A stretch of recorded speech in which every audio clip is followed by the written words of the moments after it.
But how we met, to get back to that, it was in the Buttery in Trinity one evening. There was a jazz band playing Dixieland. I never liked jazz. I always preferred Sinatra, Rosemary Clooney, musicals. Sidney didn't even like modern jazz. I mean, he hated all that freeform stuff. Anyway, we were with Oliver, my boyfriend at the time, and a couple of other law students. And a girlfriend of mine introduced me to Sidney, and we got talking.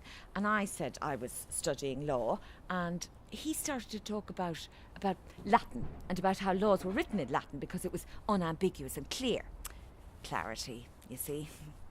That's what the world needs, Sidney said. You see, people use words and they don't understand what they mean, so how can they think clearly?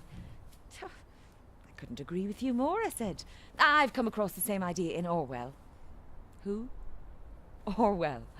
You know, the Etonian socialist? Animal Farm? Sidney was doing accountancy. He didn't read fiction. Oliver got the reference. Anyway, Sidney thought that I'd made a joke and he started to laugh. The laugh kind of grew and ended up with him spilling beer all over his trousers and having to go home. Never really found out what had amused him. He lived in Rathgar. Orwell Park. Watching TV together was always a problem for me. But it was worse if he was watching something on his own. I mean, he was watching a thing on the History Channel. It was about the Great Blizzard of 1888. 22 inches of snow fell on New York. That is all of 56 centimetres. He had it on as I was passing through on my way to paring the grass in the back garden. I use a hand shears. I mean, it takes me ages, but it's a much better job in the end. Anyway, I mean, how am I to tell the importance of a programme as I'm on my way through to filling the green watering can? I mean, how can any wife tell how important a programme is if there are no external clues? Sidney liked the History Channel informative. It was factual, well-researched. He liked that. Tabloid television. That's what he calls what I watch. I mean, some people find information entertaining. I don't.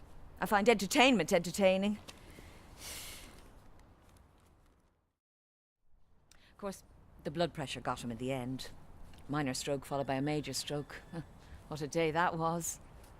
Nature likes to keep you guessing. You think it's only minor, that he'll recover, and then bang, the big one. He fell down out the back at the washing line. He was hanging up some socks. He liked to wash his own socks. He said that I never did it properly. They needed a hand wash, he said, not a washing machine washing with the other stuff. That was like having a bath with a whole lot of other people in the same water, he said. Nothing could persuade him otherwise.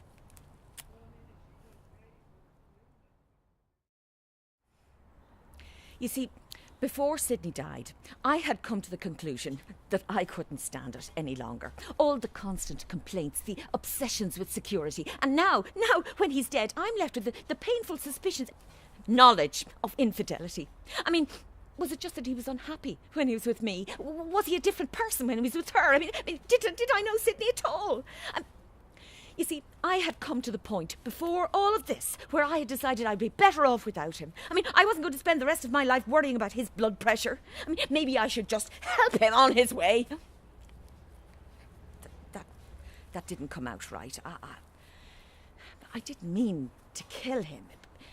But maybe there was a part of me that was becoming more reckless, certainly more impatient. I was answering back more, and I knew this made him angry. Maybe at some level I knew that I could really annoy him by bringing up the forbidden topic. You see, in order to live with Sidney, I had to play by his rules. I had to not refer to certain topics that I knew, from bitter experience I might add, always upset him. Like my sister's failed marriage or our son Leslie's unhappiness.